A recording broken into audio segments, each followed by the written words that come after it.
Ayan, kumusta mga idol? Shoutout pala sa inyo, Ate Lorna, Mami Mel. Ayan, salamat po sa relo, Mami Mel. Thank you. Tita Dailin, Mama Susan, The Crusaders, Ma'am Len Alde, Ma'am Melody, Ati Pitang, kumusta po? Nanay Ivy, Mama Connie, Winner's Life, Rodel Magno, Randolph Reyes. Ayan, shoutout po. And tsaka si Sir Hero Yamamoto, Ma'am Maritis Okada, Imelda Doki, Ma'am Trisha, Haggard Face, Sir, Ma'am Lady Flower, Tristan Garcia, Johnny Yungko, yan, Tita Cecilia, musta po tita? Yan. Ate Danielga, tsaka Ate Lucille, yan, musta po Ate Lucille?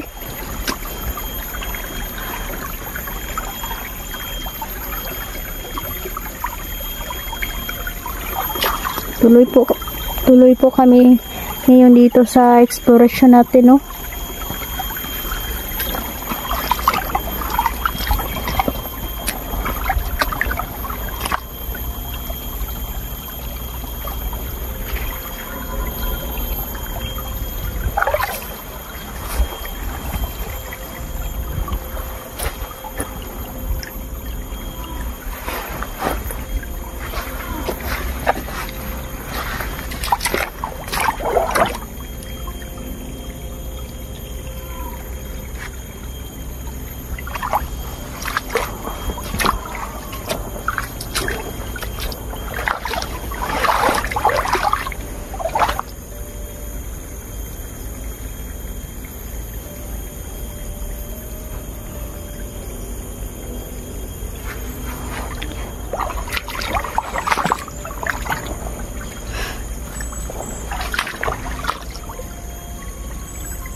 Si Sir Leo Salon, tsaka si Omar Tumbukon, Ma'am Nelda Reyes, Ma'am Marlene, kumusta?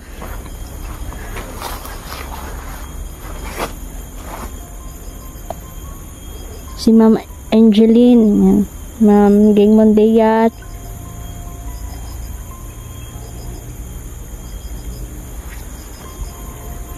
hindi pa ba memorize yung pangalan ninyo, idol, no? Salamat. Ayan, kasama ko po si Nel dyan. Naghiwa-hiwalay po kami kasi yung lugar dito mga idol ay talagang napapalibutan ito ng mga bandido. Tsaka hindi lang naman bandido mga idol, at nababalitaan ko na maraming tribo ang hawak ngayon ng isa sa mga leader ng mga kulto ngayon mga idol. At saka nag-aalay po sila ng mga makademonyong alay tulad ng paghahandog ng mga dugo, Diyos ko, mga laman, puso, kung ano-ano pa mga idol. Kapalit po niyan ay isang makapangyarihang itim na mahika o kahilingan po na kahit anong hiling nila, kahit anong gusto nila ay matutupad po. Kapalit po ng ganyang makademonyong alay. Pigilan natin to mga idol. Dapat silang mamatay.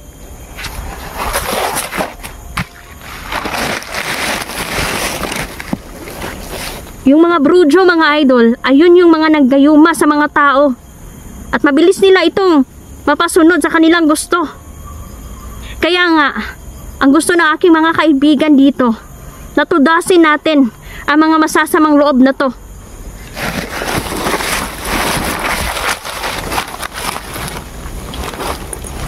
Yung kaibigan kong lobo mga idol, inaasahan ko yun.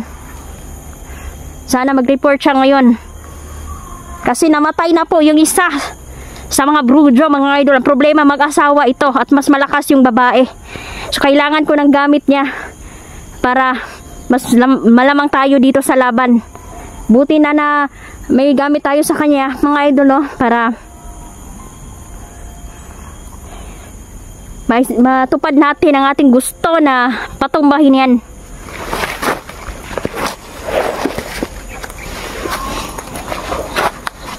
Bawal tayong mapagod.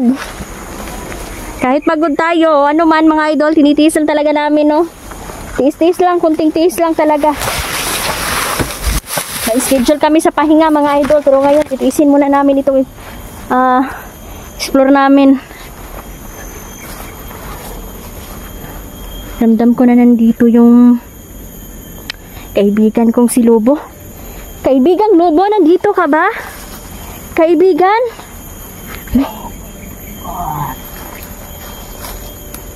Kaibigan, salamat naman at nagpakita ka ngayon. Kumusta na pakiramdam mo? Okay naman. Maibibigay ako na importante sa iyo. Ibibigay daw siyang importante. Ano po yun, kaibigan? Lang. Paano mo jo? Babaeng brocha daw. Salamat naman. Dahil nakakuha ka ng gamit niya. Akin na, kaibigan.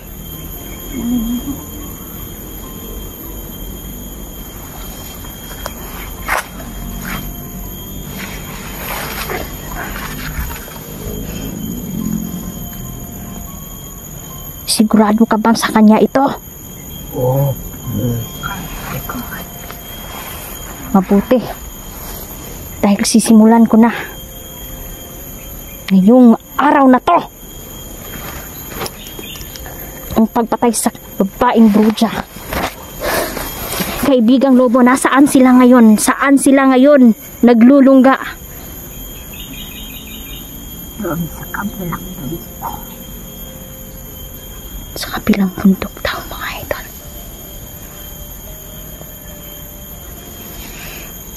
Salamat kaibigang Lobo. Dahil gumaling ka na. Salamat sa pagiging matapat mo sa akin. Hindi ka ba natunugan nila? Nakinuha mo ang gamit ay isang bruja? Hindi ka ba nila napansin man lang sa pagkuha ng gamit? Hindi daw mga idol. Yan, salamat at susunod kaibigan. May ipapagawa pa ako sa'yo. Pero ngayon, tatapusin na muna natin ang bruja na to. Kasi patuloy siya na gumagayuma sa mga bata at mga tao. Madami na ba silang bihag doon? O pinatay nila bilang isang alay? Kaibigan? Madami na kaibigan.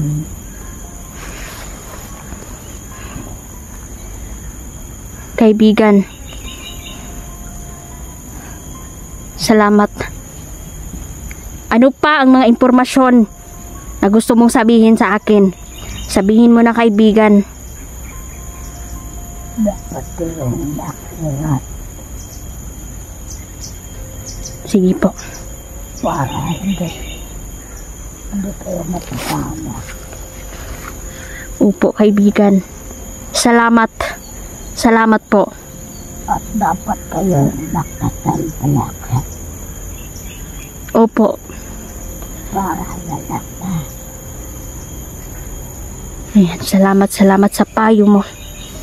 Nararamdaman ko na ang kabutihan nasa puso mo na, kaibigan. At salamat sa mga paalala mo.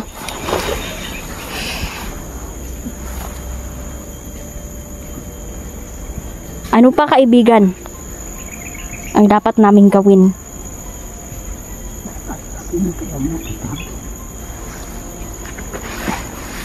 Opo.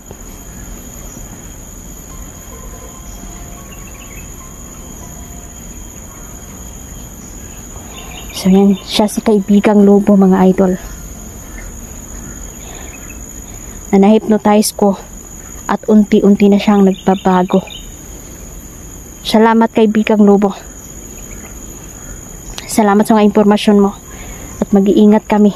Ikaw din kaibigan ha. Mag-iingat ka.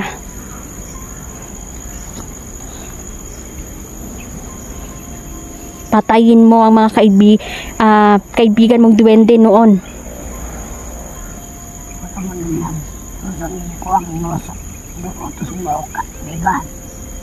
Opo, opo. patayin mo sila. Yung mga nagproprotekta sa mga brudyo, patayin mo. Matutupad ba yun, kaibigan?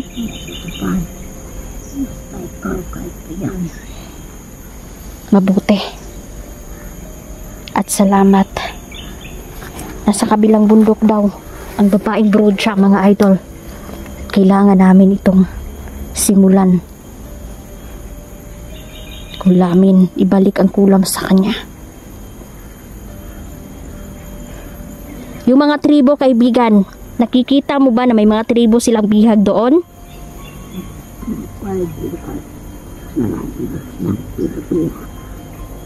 Marami na daw silang bihag. May nakita kasi kaming kahapon isang katutubo na bata.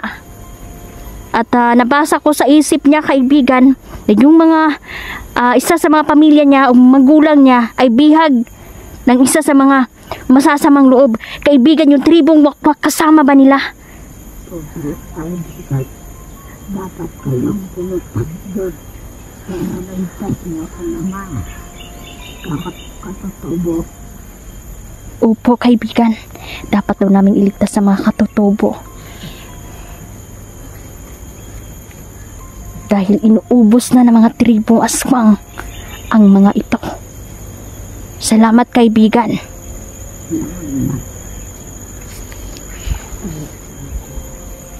Ngayon gusto kong magpahinga ka muna para sa susunod ay tatawagin na lang kita at may ipapagawa na naman ako sa'yo. Pero kaibigan, tudasin mo na mga itim na duwende. Huwag mo na silang tirhan ng buhay. Nakaasa. Isa sa mga nakaasa tong plano ko para sa'yo, kaibigan. Malaking tulong ka ngayon. Salamat at mag-ingat ka, kaibigan.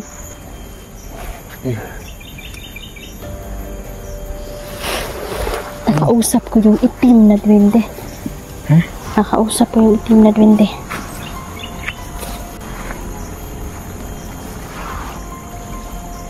Musta? Parang galing ka sa mga labanan na. Marami kang doon? Natudas? Dalawa. Isang sugatan. Dahil sinaksak ng mga katutubong tao. Yung isa, itiwasan lang ako.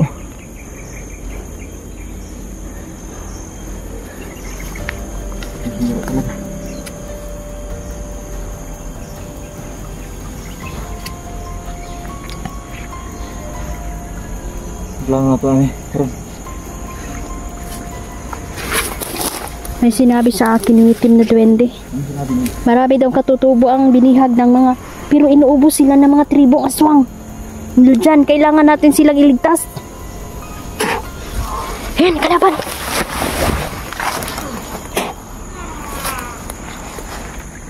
Kaibigang Gary, tinatawagan kita. Lalakad ngunit di mapapagod. Lilipad tulad ng mga agila. Nandun na si Gary. Pinatay niya ang bandidong yan. Salamat, kaibigang Gary. Lahat ng nandito, mga bandido. Kaibigang Dilaw, patayin ninyo ang mga bandido. Wala na tayong oras. Ang gusto ng mga kaibigan natin, iligtas yung mga katutubong mabubuti.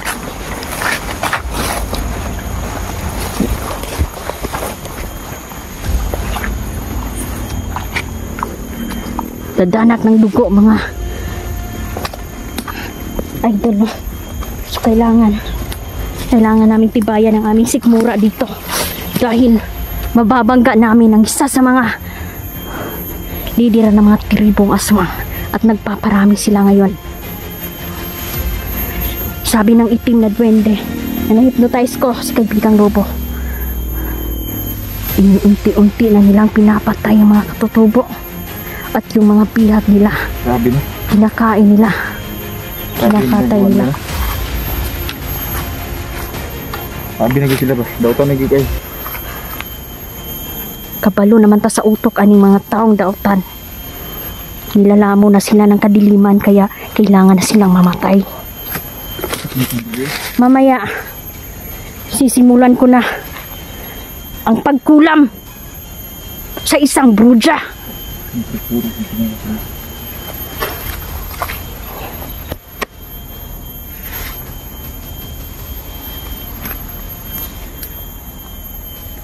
Binigyan ako ng lakas ni Gary kanina.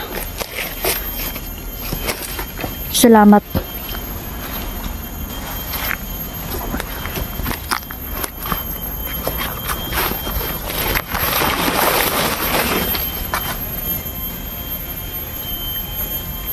May kampo pa sila doon, mga idol.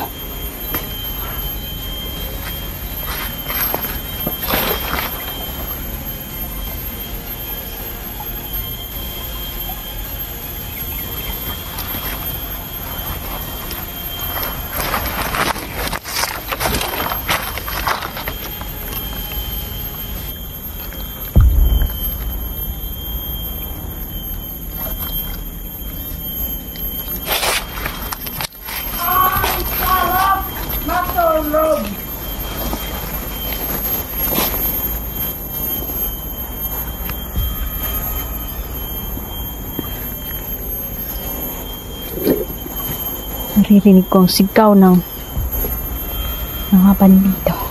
Nasa paligid lang sila, mapanlin lang sila. Yan si Gary, mga idol. Nararamdaman ko na si Gary nandito siya at inuunti-unti niyang pinatay yung mga bandido.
Protektahan ninyo ang buhang bruja.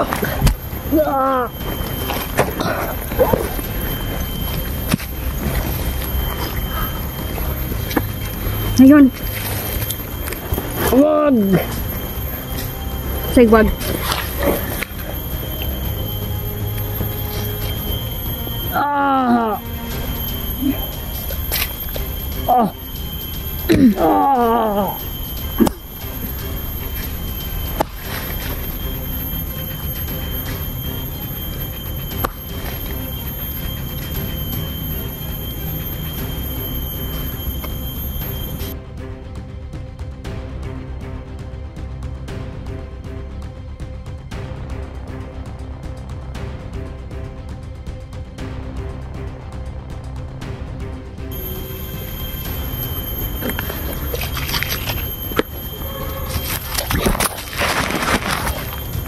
Wasak lang yung bungo ni mo, buang nga mo.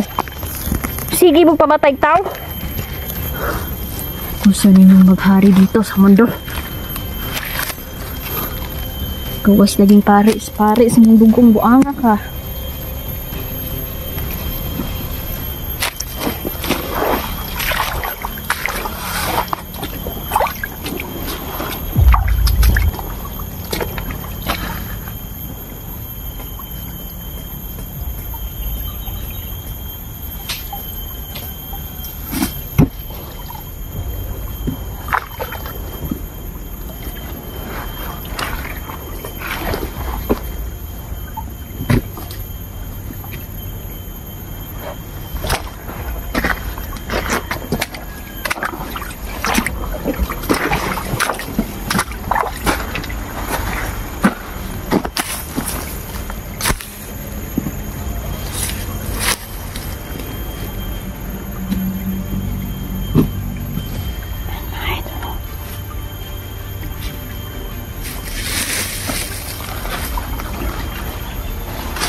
Ayaw nyo kaming papahingahin na.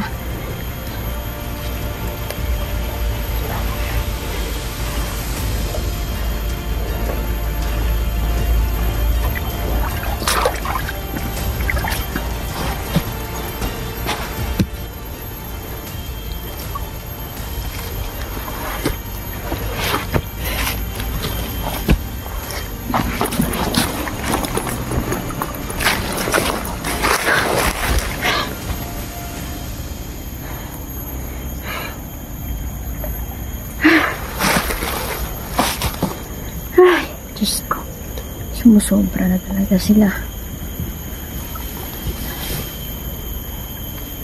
Ayan.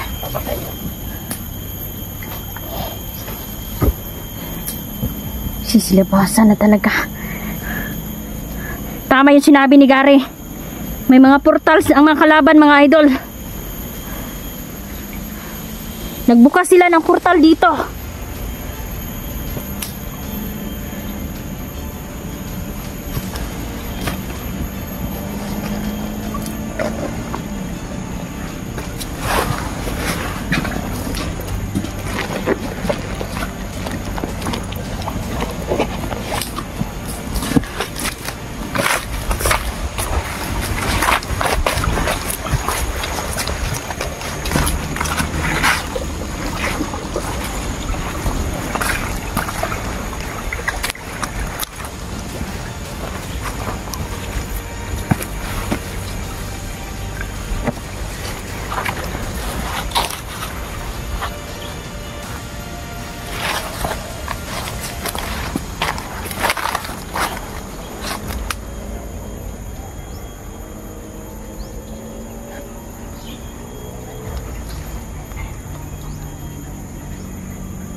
So yan mga idol, hanggang dito na lang po muna.